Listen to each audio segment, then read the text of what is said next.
Bonjour à tous. Aujourd'hui, on va explorer des extraits d'un livre qui fait pas mal parler, L'art de la séduction de Robert Greene, version condensée. Bonjour. Oui, un sujet, disons, fascinant et parfois un peu controversé. Exactement. Donc nos sources sont des passages bien précis de ce livre et notre but c'est de décortiquer un peu la vision de la séduction qui est présentée. Mhm. On va regarder ce qui rendrait quelqu'un séduisant, les fameux profils, et puis les toutes premières étapes du processus telles qu'elles sont décrites. Il y a cette phrase d'Ovide que le texte reprend et qui donne bien le ton, je trouve. L'art doit aussi guider l'amour. C'est ça. Ça pose l'idée que ce n'est pas juste spontané, quoi. Alors, c'est parti pour cette exploration. Tout à fait. La thèse centrale qu'on trouve dans ces extraits, c'est que la séduction, ce serait moins une question de physique ou de beauté innée Oui, que de psychologie appliquée. Une sorte de compétence, en fait, quelque chose qui peut s'apprendre, se travailler. c'est ça. L'attirance durable vue comme le résultat d'une vraie stratégie et pas juste un coup de foudre. Exactement. Et la première idée forte, c'est que tout le monde aurait ce potentiel séducteur. Mais souvent, il est endormi, latent. Oui, Et pour l'activer, le livre propose d'abord de se reconnaître, de cultiver l'un des 9 grands profils de séducateurs. Donc, c'est pas devenir quelqu'un d'autre, mais plutôt amplifier ses propres forces. absolument. C'est vraiment le point de départ, ces profils. L'idée, c'est de prendre conscience de ces qualités séduisantes naturelles, qui sont souvent inconscientes d'ailleurs. Mhm. Et oui, ça peut impliquer une certaine forme de manipulation psychologique, où la cible est influencée sans forcément s'en rendre compte. Mais l'idée n'est pas la tromperie frontale, si je comprends bien. Plutôt une influence subtile. C'est ça. Une influence qui s'ancre dans la personnalité de celui ou celle qui séduit. Alors, c'est quoi ces 9 profils? Le texte les liste, il y a la sirène, le libertin, l'amant idéal, le dandy, l'éternel enfant, la coquette, le charmeur, la figure charismatique, et puis la star. Une belle galerie de personnages, en somme. Oui, plutôt que de tous les passer en revue, si on se concentrait sur un ou deux pour bien comprendre. Par exemple, la sirène. Qu'est-ce qui fait son pouvoir d'attraction d'après le texte? Alors, la sirène, telle qu'elle est décrite, elle incarne vraiment la promesse d'une évasion totale. Elle ferait appel à ce fantasme très masculin d'échapper aux contraintes au quotidien, D'accord. en offrant un plaisir intense, presque trop beau pour être vrai, mais toujours avec une petite touche de danger. C'est un peu l'archétype de la femme fatale, mais modernisée. On pense à Cléopâtre peut-être?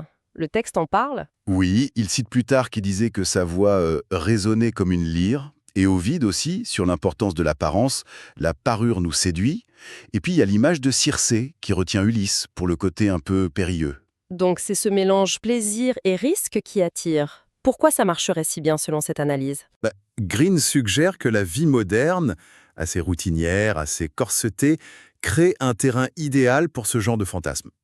La sirène, elle offre une transgression qui devient désirable. Hmm, Et pour l'incarner, le texte dit qu'il faut cultiver une aura spéciale, devenir une sorte de trophée un peu inaccessible. Les clés, ce seraient une voix travaillée, douce, posée, une apparence soignée, suggestive mais pas vulgaire, qui joue avec l'imaginaire. subtil. Oui, et une attitude corporelle aussi, gracieuse, un peu alanguie, ambiguë. Son symbole, c'est l'eau, fluide, profonde, attirante mais potentiellement dangereuse. Intéressant comme parallèle avec les frustrations modernes. Alors, changeons complètement de style.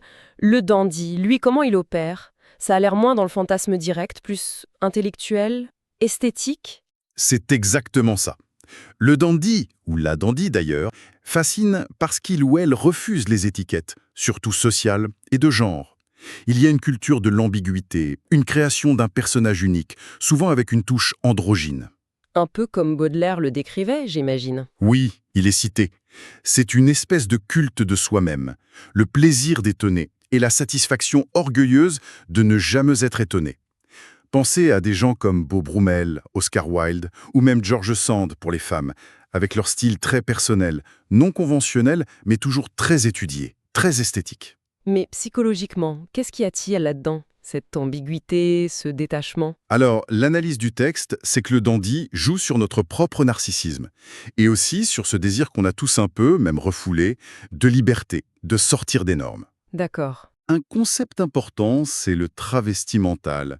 C'est la capacité à mimer un peu la psychologie du sexe opposé pour déstabiliser, pour charmer. Un dandium pourrait utiliser une certaine sensibilité vue comme féminine. Une dandy femme, un certain détachement, une assurance, perçue comme masculin. C'est jouer avec les codes de genre, en fait. Voilà. Mais toujours avec maîtrise. C'est un non-conformisme qui reste élégant, intrigant. Pas juste de la provocation gratuite ou de l'excentricité pure. Le dandy ne cherche pas l'approbation. Il cherche la fascination par sa différence maîtrisée. Son symbole, c'est l'orchidée. Rare, exotique, un peu ambigu dans sa forme. Sirène, dandy, deux exemples qui montrent bien comment ces profils, d'après le texte, s'appuient sur des ressorts psychologiques assez fins. Bon, une fois qu'on a identifié ou travaillé son profil, comment ça se passe concrètement? Le livre insiste beaucoup sur une approche méthodique, presque calculée. Oui, c'est un point essentiel. Oubliez l'idée d'une séduction purement instinctive ou basée sur le hasard. Le texte décrit un processus en 24 étapes, ou manœuvres. Le temps, la stratégie, c'est la clé. D'accord? Et les premières étapes sont vues comme cruciales pour préparer le terrain psychologique.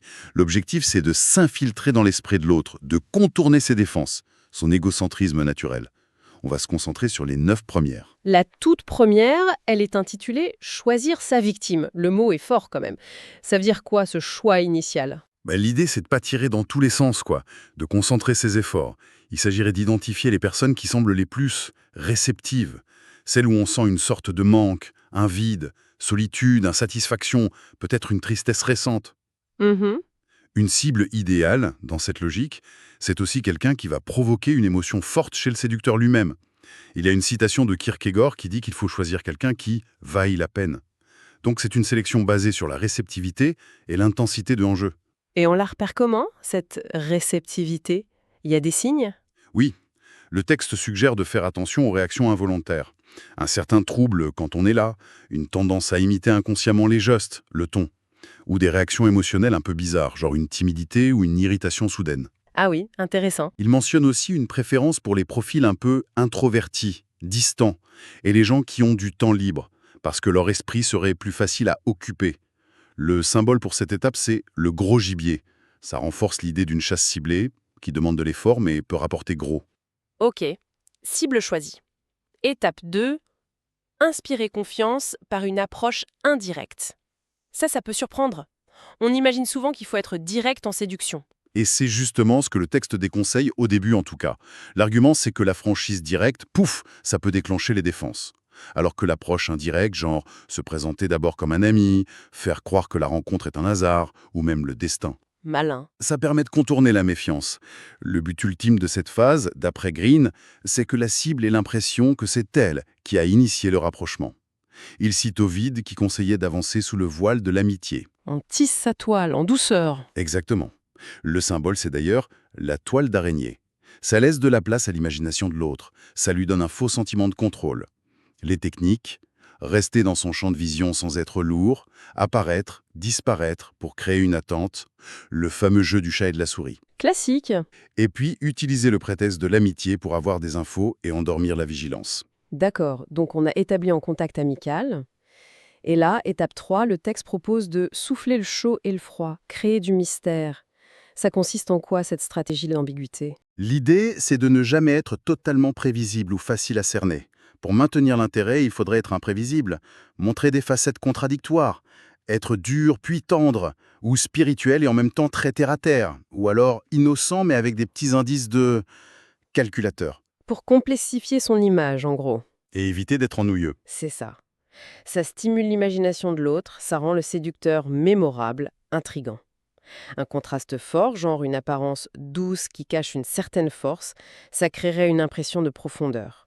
Le texte mentionne même l'ambiguïté sexuelle, utilisée subtilement comme un outil puissant. Et le symbole ici? Le rideau de théâtre.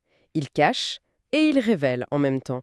Ça garde le spectateur accroché, curieux de savoir ce qui va se passer. Une fois qu'on a installé cette intrigue, étape 4, susciter la jalousie.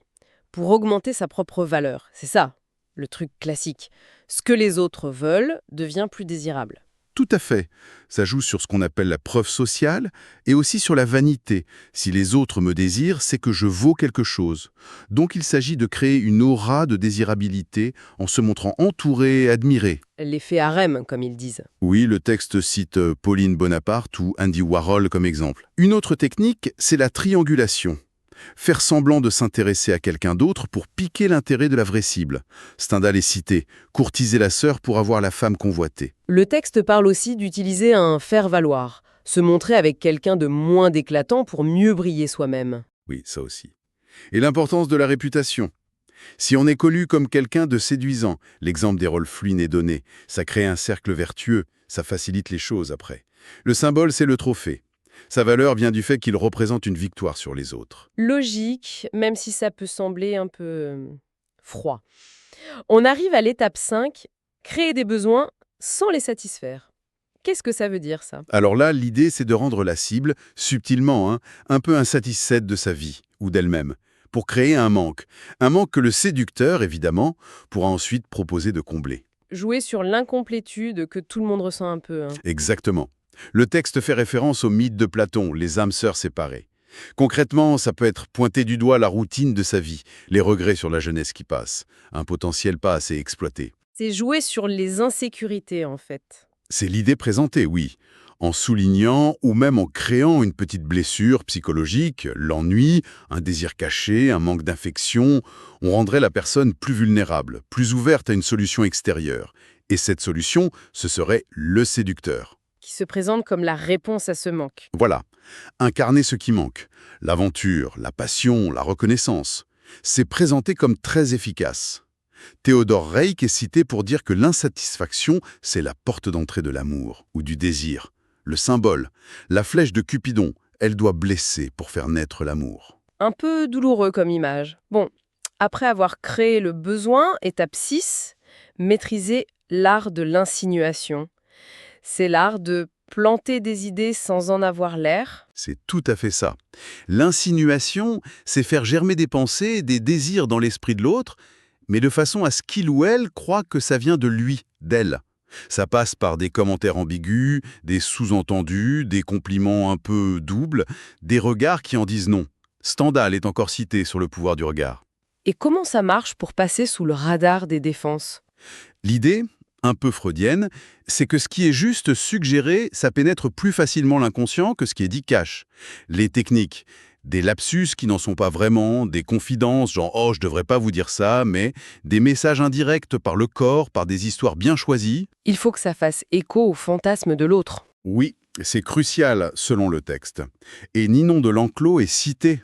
Privilégier les actes suggestifs aux mots directs. Le symbole, c'est la graine. Plantée discrètement, elle germera plus tard. On voit bien le fil rouge de l'approche indirecte du contournement. L'étape 7, habiter l'esprit de l'autre, ça pousse la logique encore plus loin, on dirait. Oui, là on est dans le mimétisme psychologique. Adopter les humeurs de l'autre, ses valeurs, ses goûts, refléter ses opinions. Le but, c'est de flatter son narcissisme. Ah, cette personne me comprend tellement bien, elle est comme moi. Et hop, les défenses tombent. Devenir le miroir de l'autre, en somme. C'est l'idée, pour rentrer dans son monde intérieur. Ça réduit la méfiance, y compris celle liée au genre parfois. Au final, ça peut même donner l'illusion à la cible que c'est elle qui mène le jeu, qui séduit l'autre. Il y a une référence à Denis de Rougemont sur ce désir qu'on a tous d'un double, d'une âme sœur. Le symbole, le miroir aux alouettes. Il piège l'oiseau avec son propre reflet.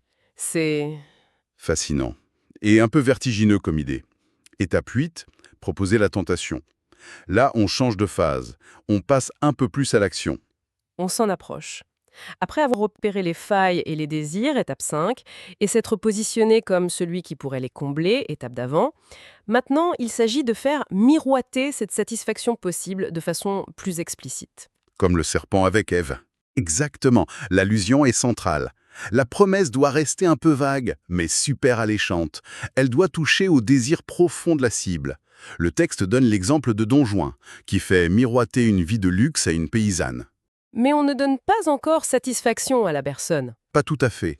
Le jeu, c'est d'attiser le désir en jouant sur la tension. La sécurité d'un côté, ne pas céder, l'envie de succomber de l'autre. Une tactique clé, c'est de créer des obstacles, souvent psychologiques, se montrer un peu indisponible, insister sur le côté secret ou interdit de la relation. Parce que l'interdit rend les choses plus désirables. C'est l'idée. Et toucher au tabou psychologique de la cible, désir inavoué, complexe, figure parentale idéalisée ou manquante, c'est présenté comme particulièrement puissant. le symbole sans surprise, la pomme du Jardin d'Éden. Et enfin, pour boucler cette première série d'étapes, la 9e. Entretenir le suspense. Pourquoi c'est si important de ne pas relâcher la pression? Pour garder le contrôle et surtout pour éviter l'ennui. Le suspense, ça se maintient avec des surprises calculées, des changements de rythme, des moments où on fait attendre l'autre exprès. La prévisibilité, c'est vu comme l'ennemi numéro 1 de la séduction. Il faut toujours garder l'autre sur le qui-vive, dans l'attente. Et ça marche comment, psychologiquement? Le texte dit que ça fait appel à notre côté un peu enfantin, notre amour des surprises, du fait d'être guidé, pris en main. Ça maintient le séducteur en position de force, parce qu'il est imprévisible. Et puis l'excitation du suspense, ça empêche la lassitude, ça garde la cible investie émotionnellement, dépendante du prochain geste, de la prochaine révélation. Bon, si on essaye de faire une synthèse de tout ça, qu'est-ce que ces extraits nous disent au fond sur la séduction telle que vue par Green? Il la présente vraiment comme un art psychologique complexe, une sorte de danse stratégique. Ça demande à la fois de bien se connaître soi-même, via ses profils, et de maîtriser les interactions humaines, en appliquant méthodiquement ces techniques. L'accent est mis sur le temps long, la patience, et surtout cette capacité à influencer l'esprit, les émotions de l'autre, mais de façon subtile, progressive. Et au-delà de juste décrire des techniques, qu'est-ce qu'on peut retirer de ce genre d'analyse? Qu'est-ce que ça nous apprend sur nous, sur les autres? Ça fait bien de l'introspection. Ezrek Itemoro Ishikiri explique dans un livre « Comment gagner les amis » ne peut vivre en harmonie l'homme que deux choses, les autres et son ego. Donc, ce genre d'analyse nous pousse à réagir sur notre manque d'analyse et sur nos volontés. Pour quelqu'un qui s'intéresse à ces dynamiques, l'intérêt peut être multiple, je pense. Déjà, comprendre les mécanismes de l'influence entre personnes. Peut-être reconnaître certains schémas dans nos propres vies, passées ou présentes. Anan, moment, comme on dit. Oui. Le cadre que propose Green, qu'on soit d'accord ou pas avec, il offre une grille d'analyse assez structurée des jeux de pouvoir, d'attraction, et les thèmes qui reviennent tout le temps. L'importance de comprendre la psychologie de l'autre, le pouvoir de l'indirect, le rôle énorme de l'imagination, des émotions. Ça dépasse largement la séduction amoureuse. Ça éclaire plein d'autres formes d'influence au quotidien. Voilà qui conclut notre plongée dans ces profils et ces 9 premières stratégies tirées des extraits de L'art de la séduction. Et pour laisser matière à réflexion, on pourrait peut-être se poser une question qui découle un peu de tout ça. Si ces mécanismes psychologiques sont aussi présents, aussi efficaces, potentiellement, comme le suggèrent ces textes, est-ce qu'on est vraiment conscient, au jour le jour, des jeux d'influence qui se jouent dans nos interactions, même les plus simples? Et où est-ce qu'on mettrait la limite, dans cette perspective très stratégique, entre une influence, disons, normale, et ce qui deviendrait de la manipulation? Excellente question pour continuer à y penser. Merci à tous de nous avoir suivis pour cette analyse et à très bientôt.